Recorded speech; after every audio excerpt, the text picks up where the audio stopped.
bukan itu Pak, bukan illicit enrichment. Tapi illicit belum ada di aturan belum kita. diatur, tapi Aturan minimal kita belum itu ada, harus dibuat.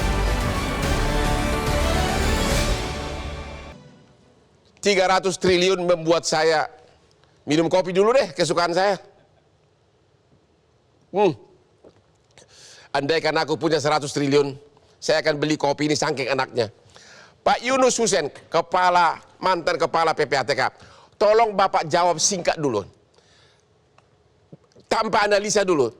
Benar nggak 300 triliun tersebut ada yang dalam bentuk apa di Kementerian Keuangan?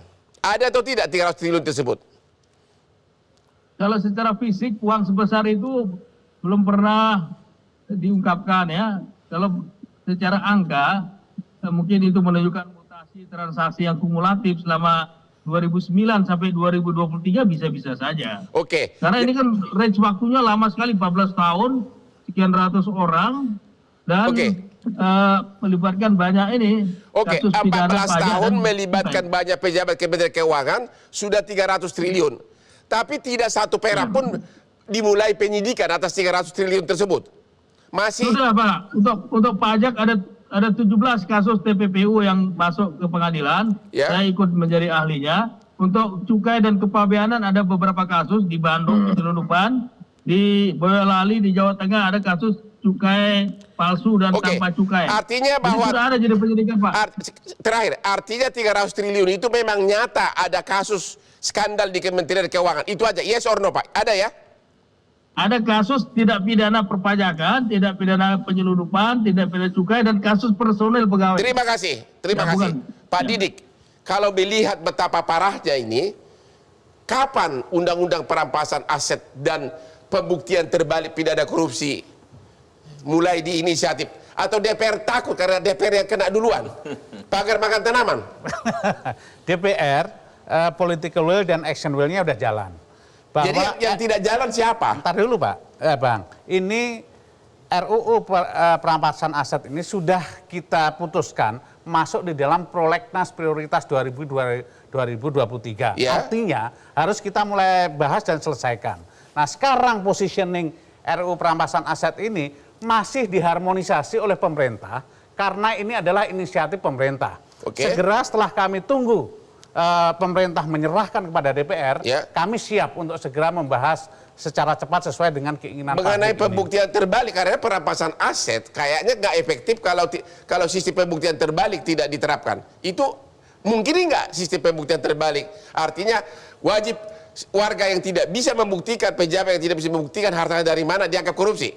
Ya, sekarang kalau kita bicara pemberantasan korupsi, memang kita lihat meskipun daya upaya aparat penegak hukum kita termasuk KPK sudah luar biasa effortnya, tapi faktanya korupsi ini juga masih belum bisa berhenti. Bahkan di beberapa case ataupun kasus, kemudian pembuktiannya sangat sulit begitu. Nah, dengan RUU perampasan aset ini diharapkan bagaimana aset dirampas kalau nggak terbukti bersalah dulu? Jadi begini Bang. Ya. Di dalam Undang-Undang 3199 Yungto Undang-Undang 20 tahun 2001 pasal 38B, apabila seseorang itu sudah berstatus sebagai terdakwa, harus terdakwa dulu. Ya, maka laporan harta kekayaan yang dia laporkan atau yang ditemukan oleh KPK itu harus mampu membuktikan asal-usul dari kekayaan itu apa. Jadi sudah ada pembuktian terbalik berbau agak semi begitu? Sudah ada. Tapi belum pernah diterapkan? Sudah, pernah diterapkan beberapa kali. Jadi penyitaan harta yang dia tidak mampu membuktikan asal-usulnya bahwa itu dari sumber yang sah, maka disita dan dikembalikan ke keuangan negara. Gimana Pak Rodi? Ya, sebenarnya kan udah ada putusan first travel, sudah putusan Beni Cokro, sudah jelas kok hakim bisa merampas aset dari tadi. Jadi kalau kita belum selesai perampasan aset, kan sudah ada putusan perkara kan. Memang kita tidak mengenal jurisprudensi, tapi at least sudah ada hal tersebut gitu. Sudah dicoba, tadi sudah dicoba bahwa merampas aset first travel walaupun memang tidak menutupi kerugian jemaah, nggak ada masalah. Tapi kan sudah pernah terjadi. Dicoba. Oke, Pak Fuad, ini siapa yang salah? Begitu besar skandal di Kementerian Keuangan. Menurut Bapak sebagai mantan Dirjen Pajak, Siapa yang salah? Siapa yang bertanggung jawab? Mantan Menteri Keuangan juga itu. Oh, mantan Menteri Gini, Keuangan lagi. Ya, gimana Yang Pak? paling penting itu kan ada Inspektorat Jenderal juga, selain ada aparat-aparat yang lain ya, misalnya atasannya itu. Setiap kali ada, karena ini memang daerahnya daerah sensitif, Kementerian Keuangan banyak melibatkan ya macam-macam lah. Itu segera diperiksa. Kalau ada apa-apa segera diperiksa. Jangan disimpan saja. Ada laporan ini periksa, ada laporan ini periksa. Kalau itu mau dilakukan seperti itu terus menerus, deterrent effect saya nggak terlalu banyak teorinya ya, nggak. Tapi kalau itu terus dilaksanakan, itu akan mempunyai dampak yang positif.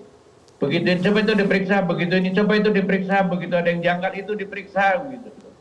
Nah setiap kali begitu, itu akan menimbulkan orang deterrent effect-nya itu kuat. Tapi kalau dibahas terus, nggak menjadi kasus yang konkret, ya begini-begini aja. Jadi menurut Bapak belum jawab. Selama ini berarti yang lalai melaksanakan tugasnya siapa di Kementerian Keuangan? Ya itu Inspektorat Jenderal, Ya. salah satu aparat yang konkret, ya. Itu setiap kali ada laporan dari PPATK, dari apa dilaporkan. Nggak usah menunggu atasannya bersedia atau tidak, itu dilaksanakan aja. Itu sudah jadi job description-nya kok. Disampaikan ini laporan ini Pak, ini atau Bu gitu kan, laporannya ini begini. Kalau ada terus dilaporkan seperti itu, buktinya kemarin ada satu laporan begitu ada diviralkan atau jadi gegeran, 2-3 hari udah bisa nyimpulkan sampai langsung dipecat katanya begitu kan. Jadi menurut Artinya Pak Fuad, solusinya gimana Pak Fuad ini? Apakah memang hukuman mati harus diterapkan kepada koruptor seperti di Cina? Apakah RUU perampasan aset harus segera digolkan? Apakah memang undang-undang korupsi dan TPPO kita memang tidak bergigi? Gimana pendapat Pak Fuad?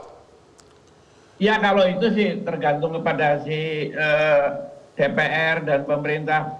Sekarang undang-undang yang sudah ada saja, dari undang-undang yang sudah ada, pokoknya bagi saya setiap kali ada laporan, ambil tindakan. Setiap kali ada laporan, ambil tindakan berdasarkan undang-undang yang sudah ada. Nanti ada undang-undangnya berubah lagi, ya disesuaikan dengan undang-undang lagi. Tapi kalau semua laporan itu langsung ditindaklanjuti, tidak dibenam, seperti sekarang ini, ya akan menjadi, ya didiamkan saja lah begitu rupa. Dan itu akan menjalar di bawah. Tapi Pak itu Jadi kesimpulan saya langsung diambil tindakan. Jadi menurut Kalau Bapak gimana? Hukuman kepada koruptor ini menurut Bapak gimana? Terlalu ringan atau tidak? Ya bukan terlalu ringan lagi, malah tidak diambil tindakan sekarang ini kok. Oke Pak Fuad, kita Ya, lihat dulu hasil pollingan dari para netizen tentang pemberantasan korupsi berikut ini. Ah, kok jadi gua? Hukum mati, hukum seumur hidup dimiskinkan. Ini 3 pilihan. Ya. Hukuman mati, inilah polling dari para netizen. 51% menyarankan agar hukuman mati. Hukuman seumur hidup 11%. Dimiskinkan hartanya 38%. Gimana nih?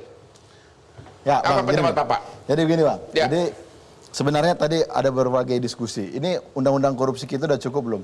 Menurut saya tidak cukup. Karena begini, denda di undang-undang korupsi kita saat ini itu sebatas pada pidana korupsi yang ada. Jadi Belum lagi KUHP yang akan KUHP pidana yang berlaku 3 tahun lagi, 10 tahun masa percobaan. Ya, misalnya begini Bang, orang ditangkap gara-gara suap 3 juta, padahal sebelumnya dia udah suap puluhan kali atau ratusan kali. Ya. Itu dendanya maksimal 3 juta. Ya. Jadi kalau tadi masalahnya di kasus ini adalah, jadi gimana nih caranya gitu kan? Menurut saya begini, untuk RUU perampasan aset itu di UNKAK itu sebenarnya kalau kita baca story-nya, RUU perampasan aset itu dasarnya dari NCB, Ya. non-conviction base. Itu sebenarnya dibuat misalnya kalau ada aset kita, aset korupsi yang kemudian dibawa ke luar negeri, Ya. kerjasama regional. Jadi itu sebenarnya fungsi awalnya Ya.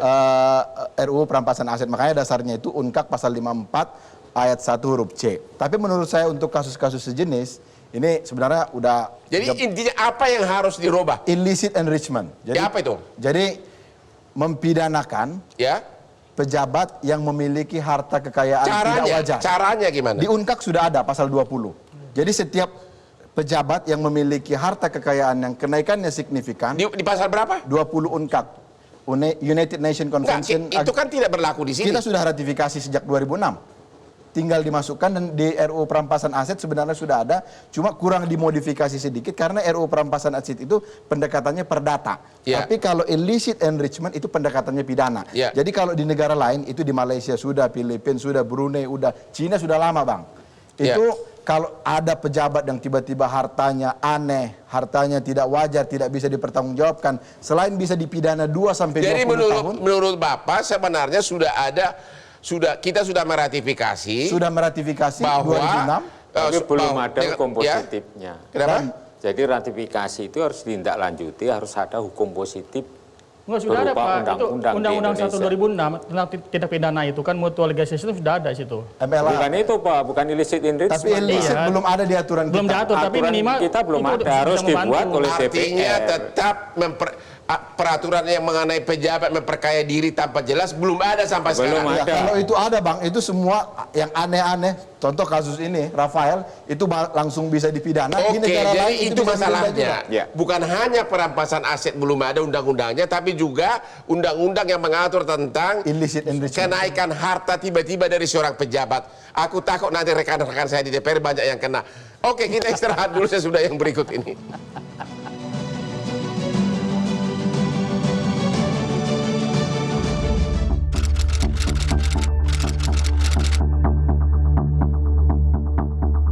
Hukuman untuk para koruptor kayaknya mati lah ya. Hukuman mati itu udah biar jerak lah. Kalau boleh hukuman penjara seumur hidup kali ya. Jadi setelah keluar itu dia nggak bisa menikmati hasil kekayaan yang mungkin masih disimpan di suatu tempat. Miskinkan mungkin. Selain itu juga dikasih pelajaran lah, dibuat